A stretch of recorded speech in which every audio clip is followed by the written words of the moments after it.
Hi, this is Chris from GrowQuest, and for the rest of October we'll be talking olives.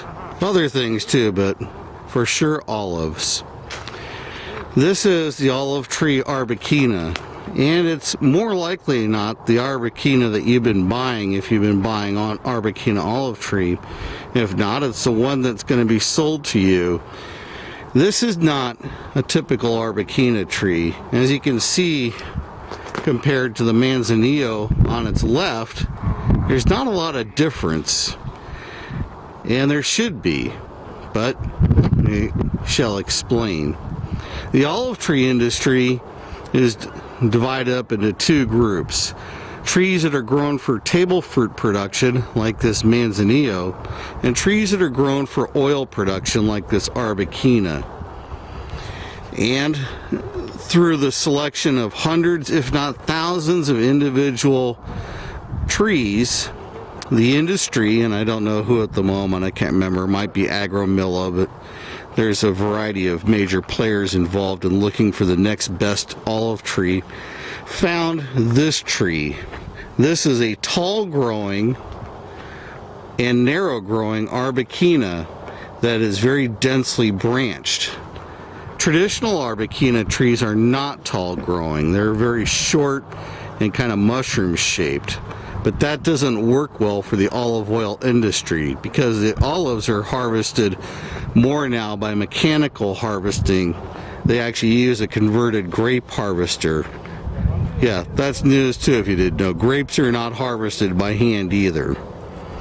There's a lesson there actually of economics. The higher you make the minimum wage and the cost of governance over labor, the quicker agriculture will move to remove the cost of labor from its production, and thus lowering the amount of jobs available. But I digress. As you can see, fruit is borne very heavily on this Arbequina. Even on the regular, natural, so to speak, Arbequina, the fruit is very heavy. It's just even heavier on this tree. And this is pretty close. I mean, this could easily be harvested for oil if it weren't for the amount of olive fruit fly in here. You can see really strong crops. That's the Arbequina olive tree you will find online, and it's called Arbequina IRTA, I believe.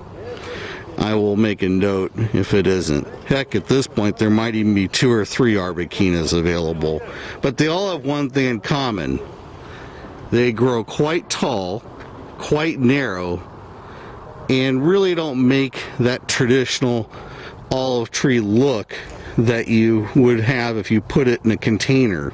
Also, if you were to plant this in a container and think it'd make a nice accessory for the tabletop or in the house, well, it's going to want to go straight to the ceiling, and it's never going to branch very far. Again, it's that classic mushroom shape with that really nice olive-esque trunk that makes an Arbequina a beautiful container tree. And frankly, I guess this is a beautiful container tree if you just want something tall and narrow. And that is the Arbequina. Now, I'll say that almost every website I've visited does not mention the fact that it's not an Arbequina, that they just call it an Arbequina, even though it is a clonal I-18 tree, and they don't explain what you're actually getting. They might show a nice classical wide olive tree, but that's not the case. You're just getting this narrow oil production. They call them high intensity oil production trees, and that's what you're getting.